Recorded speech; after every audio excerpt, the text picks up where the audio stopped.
Welcome to another episode of Educating Homebuyers, the podcast. I'm your host, Brady Hay, and my mortgage team has over 9 years of mortgage experience here in Des Moines, Iowa. Whether you're buying your first home, upgrading, investing, or simply just curious about the market, this show is all about helping you and future homebuyers feel informed, educated, and comfortable as you take your next step. Each week, I sit down with real estate professionals, past clients, and local experts to unpack real stories, real advice, and what you actually need to know when buying a home today. Without further ado, let's get into today's episode.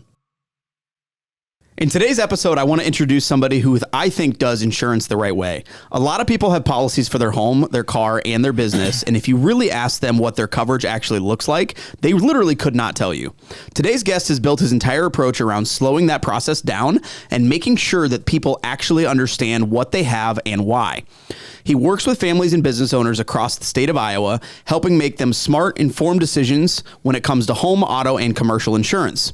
With more than 200 commercial carriers and over 20 personal line providers, he's really able to shop the market and help tailor coverage to each client's situation.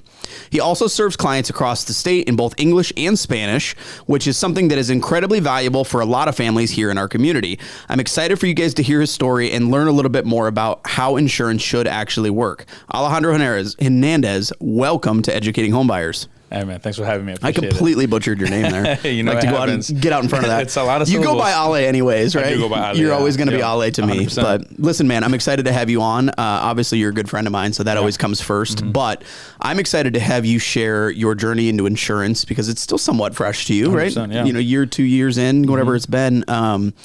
But I really like the way that your entire crew is built, the way that you guys approach the insurance world. And I think that it's incredibly valuable for my listeners to be able to hear that. So thank you again for taking time out of your crazy busy schedule and coming to be a resource. Anything for you, baby. So here's kind of how I start off these episodes.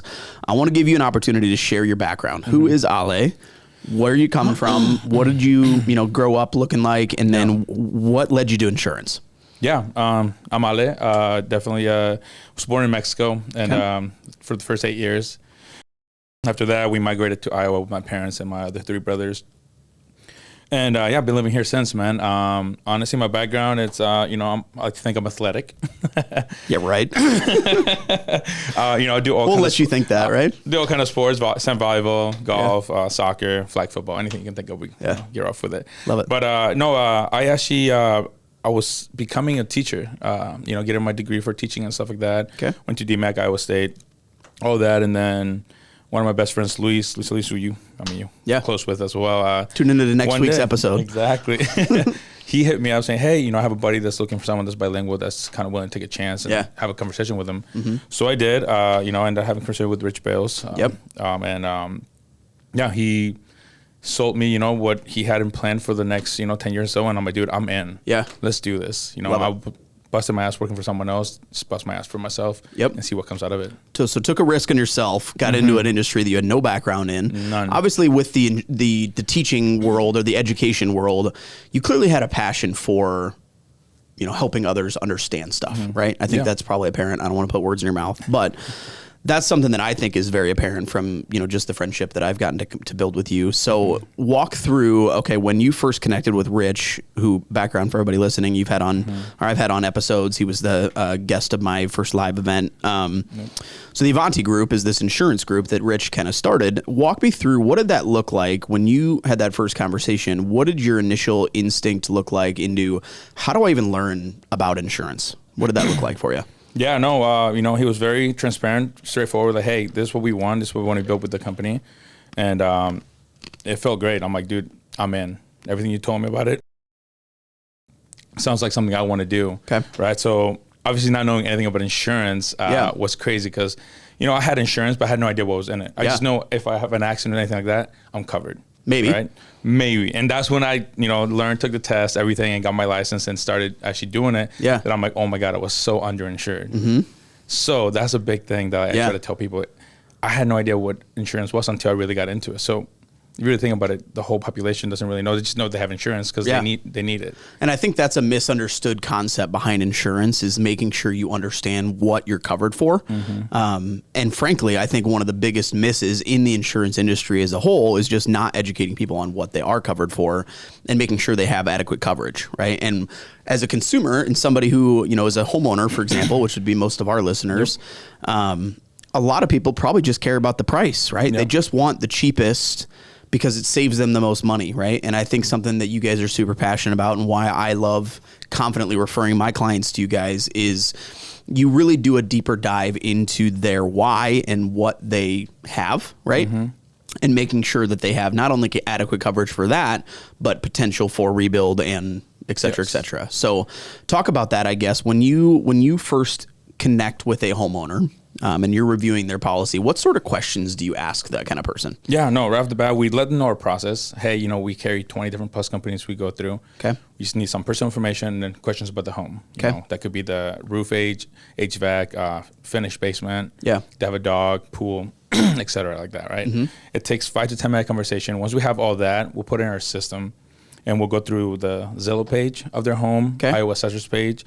Just make sure if they have any shed, fence, patio decks, anything like that, we put it into the policy. Got it. So it's from structure in all the way out kind of thing. Okay. And then once we have that, we'll throw it to the companies that we have. They throw one back. We build it out to how they want it and what we recommend. Yeah. Typically always send 2 quotes to them. Sure. One that I recommend, one that they believe is right, and just compare to them in the video that we make for them. Yeah. And then once they have that, they can take a look at the video as many times as they want. Any questions they have, they can call, text, or email me. That video is really clutch too, and that's something we utilize a lot too. But rather than overwhelming somebody with a phone call or even just an email with a blast of like, hey, here's your policy, that video is a really key component that helps provide clarity into that policy that you guys are setting up for them. So that's super valuable. I'm really glad that you do that. So once you send those quotes, what would you say, the most common reaction is from somebody when they read those for the first time? They love it from the bat. Like, oh my God, no one else done this before. Now I know what I'm getting. Instead of saying, hey, here's your $1,800 a year policy in the email. Like, no, now I know what is covered. What I give back if my house were to burn down, needs to be rebuilt. The deductible, that's a big one.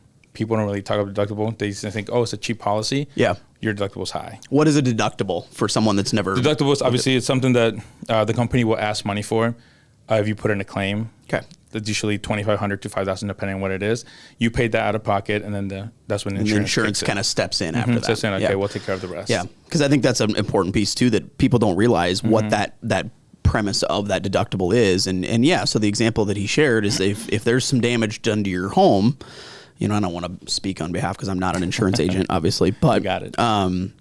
Here's what I would tell you from somebody who's owned real estate before is you want to make sure that deductible is something that you could handle in a pickle, right? And I think that that's something that, like, especially my first time home buyers that are, maybe have never done this before, they don't understand that there's more to owning real estate than just being able to afford that monthly payment, right? We need to make sure that if shit hits the fan and a hailstorm comes through and you need to redo your roof, estimated roof cost is what? Maybe better than I do. If you had to redo a roof, what, $20,000 probably? Yeah. So if you're having to pay that, now the insurance is going to step in, maybe. Yep. But the priority or the responsibility of the homeowner first is to take care of that deductible. Yep. And so if you're getting a really, really cheap policy from XYZ company through an online quote and your deductible is $10,000, guess what? You're going to be due out of pocket for that $10,000, right? And that's the thing that I appreciate about you guys is, like, it's not going to be just selling the cheapest. You're going to make sure that you ask that question, like, hey, if you get into a bind, how much could you come up with out of pocket to make sure, that your home is rebuilt into 100%. The position it deserves to be in, right? I think that's something that's so far overlooked, and I think that homeowners need to be considering that when making the decision to own real estate. No, definitely.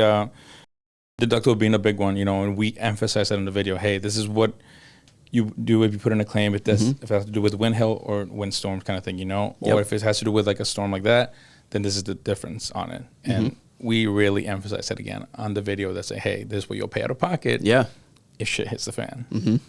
We obviously hope that doesn't happen, right? Yeah. I think that's something that not enough people think about with insurance too is obviously we hope that you never have to use the policy at all, right? Like we hope that the situation ends up where there's no damage, nothing's wrong with your home. It's more of just a safety net, right? But there's probably a reality, and I don't know if you know the statistic, you probably don't, but I'd be curious to know like how often a policy gets a claim filed. Does that make sense? Right. And you probably don't know it. It's I'm not going to put you on the spot for that, but I think that would be an interesting statistic to know, like, all right, out of how many insurance quotes or how many policies that are in place, how many actually utilize it? And I think that number is definitely on the rise, especially over the last few years. It seems like oddly Iowa has had pretty crazy weather, which has led to an increase in claims, which therefore hot topic, but insurance has also become incredibly expensive. It's relative, right? But it's definitely been an increased cost, which I think has led to, that affordability question when it comes to owning real estate. That, I mean, when you look at it in insurance policy, if your insurance goes from $1,000 to $2,000, that's a substantial difference, in your monthly budget. So, I was gonna have you talk about something else too. Completely just lost my train of thought, to be honest with you. I don't know. It must not have been too important, I guess, as far as that goes. But I think that the escrow piece is something that would be interesting to have you chat about too. And maybe you don't want to go into it, but talk to somebody about like when you own a house and you have a mortgage on it, what does it look like to pay insurance through escrow? So what does that look like on your guys' side? Yeah. So that's one thing we also talk in the video, like, hey, here's your, example, $1,800 a year premium for insurance. Now this will go through escrow. Okay. So kind of step in there and also tell them about what the escrow is. Got it. Your lending company, your bank will pay for it, and they'll just add this to your monthly mortgage. So you take like $1,800 divided by 12. That's how much they add to your monthly mortgage and stuff like that. Yep. And it can be, that's the other thing that I think is not talked about enough is that obviously you set that premium up. Yep. When you buy the house, when you renew every year, which is something that you guys will have a system in place to, reevaluate for them on the annual basis. When you renew, if your policy changes price in any way from an insurance standpoint, your mortgage payment can adjust for that as well. Yes. Which I think is a really valuable piece too, that not enough people talk about. And while we're on that escrow topic, this isn't related to insurance, but I want to make sure to talk about this just for everybody that's listening. I had a conversation, I think it was earlier this week, with a real estate partner of mine and friend for that matter. But she was talking about how escrow, specifically how the taxes work on a new construction property. Okay. And this isn't related to insurance, but I do think it's valuable and you can maybe learn from this too. But for a first time home buyer, for anybody that's looking to buy a brand new home, right? New construction, it's a brand new home. How do those taxes work, right? And Iowa is a little bit unique and finicky because taxes in the state of Iowa are actually paid in arrears. So they're paid backwards, okay?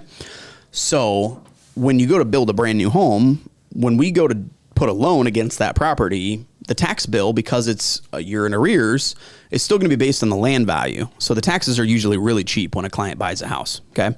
So the question she had asked me is, she said, how do you qualify for that? Or what do you guys use from a mortgage standpoint to make sure that clients aren't scared or blown away by when their actual tax bill hits them? What we do as a mortgage company when qualifying for a new construction home is we use typically 1.75% of the appraisal value for a tax amount. So what we're going to make sure is that when that tax bill does kick in, we're able to support that monthly payment. We, meaning the client that's buying the house, they're able to support that monthly payment with the income that they're currently making. And I think if you're a homeowner listening to this, a very valuable lesson is that, new construction can be great because you get that discount for the first couple months, whether it's 6, 12, sometimes even 18 to 24 months before that tax bill actually kicks in. It can be an incentive to get into a home for cheaper initially, but I have to make sure when I'm reviewing with my clients that you understand what that payment's going to look like when the tax bill kicks in. And I think another thing that's not talked about enough is what an escrow shortage is.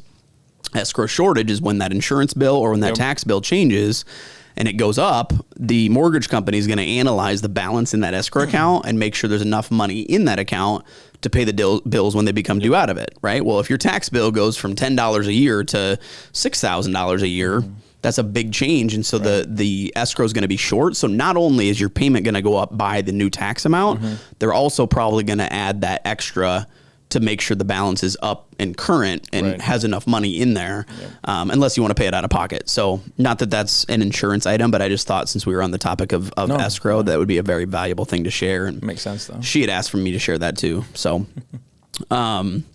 what else? I'm trying to think what else insurance wise or in your world that we could add value for people that.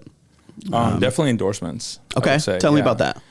So a lot of times it's like, your water backup. Okay. So that means this is a very good point. This is, I think, actually the point that I was going to forget about, or that I did forget about. I think this is what I was going to ask you about. So talk about water backup endorsements. What does that mean? And also, I think a very important piece to clarify is that does not mean you're covered for floods. Right. Yeah. Talk about that. It's a huge thing. So yes. So water backup is an endorsement you add to your home, right? Start up to coverage of $10,000 to like up to 20, however you want it. Okay. Now the specifics are like if water backs up to your sewer or water pipes and damages anything inside, that water comes from inside the house and damages anything. Okay. That's when it kicks in. Does that include a frozen pipe, for example? There's another endorsement for that one as well. Okay. There could be like hidden pipe and stuff like that and all those things. Okay. But that's the main one for water backup. Water coming inside from flooding from inside the house. Okay. Now, so drains in the basement or toilets. Yep. Anything those like kinds that. of things. Yes. Okay. Sinks, all those things, right? Got it. Leaky things. Now, flood, it's water comes from the outside into the house. Okay. That's what's the difference. Mm-hmm. People think, oh, well, water went into my house if I can use my water backup. Nope. That's a whole flood insurance thing. Yep. And obviously, like there's territories, I guess, like homes that are in flood. Certain areas that are in flood zones when you want that. But this one for the water backup, it's only if water comes back, floods from the inside. Yeah. Yeah. I think that's a very valuable point because I think the average consumer who doesn't understand their insurance policy would just assume that, if your house takes on water, whether it's, in through the foundation from the floor up, which is more common than we're probably about to admit in the state of Iowa, especially in older homes, water comes in through the basement more often than not, right? In older homes anyways. Insurance does not protect against that unless you have a specific policy in place. Exactly. An example that I had, not myself, but my parents actually had an instance where they had an egress window replaced. Okay. And long story short, but the drainage to the egress window must not have been installed properly. Yeah. Long story short, we got a ton of rain in about an hour stretch. It was like 5-6 inches in an hour. And that water built up in that window. And guess what? It came flooding in through that window all throughout their whole basement. Yep. And they were out of pocket for that. Yep. Because the insurance did not cover that. No. So that's a very valuable lesson. If you're listening to this, the difference. Make sure, I can't stress it enough, that you have the proper coverages that you want. Now, I'm not telling you to go out of your way and buy flood insurance on every house, right? Like obviously be mindful of that. But if it's something where you're concerned about it and you don't want to have to, you don't want to have to worry about the, the water coming into your house ever, make sure your insurance agent, like Ale, if you're working with him, does a full review of what you want and make sure you have the proper coverages. I can't stress that enough. Don't just look at the price, look at the coverages of your policy. 100%. And one more thing on the endorsements, like one biggest thing here in Iowa is like the service lines as well. That's a huge claim that gets a lot in Iowa. Okay. So this one protects your lines coming to or from your house. That is gas, water, or sewer. If they were to burst or break, that's when like the endorsement kicks in and helps you pay someone so they can replace the pipe or fix it, and then you can continue on living kind of thing. Got it. Yeah. And I assume that that's not standard practice to get involved in insurance, right? So like, is that something that you guys are adding in addition to that policy? Yeah. What percentage of policies that you write would you say that you're adding that endorsement on? Honestly, all of them. Okay. As long as the company offers it, we're going to add it. Okay. And then obviously in the video we talked about, we'll explain to you all those things, the water. What do you think estimated? So with all these extra things that you're talking about, what would you say if a customer goes online to an online insurance company or a massive company in the United States, what would you say the difference in price versus somebody like that versus somebody who's actually doing a deeper dive and adding the proper endorsements? Like what kind of price difference are you looking at from a client standpoint? From what I've seen, it could be between, 300 to 400 difference. And that's a year? A year, yes, a year, yeah. And, once we look at it, like, hey, we let them know, hey, you don't have this. This is what covers it. We go into depth in that, and if you want it, we can add it. Got it. Stuff like that. But I would say between that price range, And I think that's an important mindset to look at. Is like, okay, if it's an extra $400 a year, but I know I'm protected in basically any possible situation, right? Like that peace of mind for me, anyways, is so worth it. And that's just something that most of those online places aren't going to do that deeper dive with you. And another big thing that I'll advocate for Ale and his crew, and frankly, any local insurance agent for that matter. But I think one of the biggest value adds of working with somebody like you is knowing that they have somebody like you with a heart in their corner if this stuff ever happens. Yep. So I think about often and always tell my clients to put themselves in this shoe. But let's say, for instance, you have a hailstorm and you need a new roof, or a tree falls on your roof and you've got a hole in your house, and like it's a serious deal, right? What's the last thing you want to do? The last thing you want to do is wait on hold with a online call center for an hour, because everybody else in your neighborhood's also calling in for the same thing, and you're sitting there with no answers.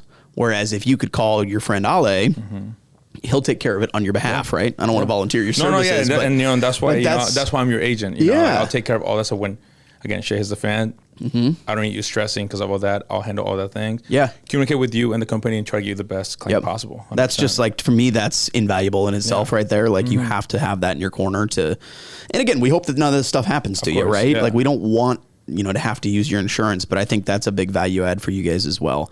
One other thing I think would be important for people to hear too is what's the value of, and I think people hear often, bundling insurance. What does that look like? Yeah, I mean, depending on the company, you could save up to like $300-400 again. Okay. But sometimes it doesn't make sense to move the auto and the home together. Okay. Just because you'll be paying more for the auto than you were paying now. Okay. But there is a good discount on it if you do decide to. I just think the right company. The consumer's perspective is probably always that it's cheaper if you bundle, and that's not always the case. Yeah, 100%. And the reality is that Ale and his team will review that for you on your behalf, and ask those questions up front too, right? Yeah. And the pre quote consultation, or I think there's a form you guys send if I'm not mistaken. That's a question they'll ask, right? Like, what vehicles do you have? Things like that. The insurance agent really needs that full picture of everything you own in order to properly cover your items, right? And example, maybe you have a really expensive wedding ring, or other really valuable items you keep in your home. You want to make sure that stuff is covered in addition to just the home, right? And that's why, I actually literally had a conversation with a client last night. They told me that they shopped online and found an insurance carrier. I don't even remember the name of the company, frankly, and it doesn't matter. But all I know is that they didn't talk to anybody in person. They probably as simple as uploaded the address of the house that they're buying, and they got a quote back, right? Yeah. And I think the thing that you guys do differently is you ask those questions about the other stuff that needs to be insured, so that you can make sure that policy is structured correctly. To ensure their whole situation and not just the house. Yeah, we want to go in depth, about everything that you care for, because when you're buying a home, it's a whole investment. You got 30 some years on it, and we want to make sure if anything happens, those 30, 20 years, whatever you spend on it, don't go to waste. Yep. Totally. I love it. Well, this has been fantastic. Yeah, man. Thank you again for being a friend, obviously first, but thank you for being a resource. If anybody's watching this and you're looking into insurance, whether it's English or Spanish, that's another big value add that Ale has is he's completely bilingual, has the ability to communicate with, really any of your clients. So if you are a home buyer and looking for insurance, definitely reach out to Ale and the Avante group. I'll be sure to link all of his stuff in the description down below. But yeah, thanks again for coming on. Yeah, man, I appreciate it. It was a good time. All right, buddy. Yeah. Well, this has been another episode of Educating Homebuyers. I'm going to shake his hand, and we'll see you guys next time.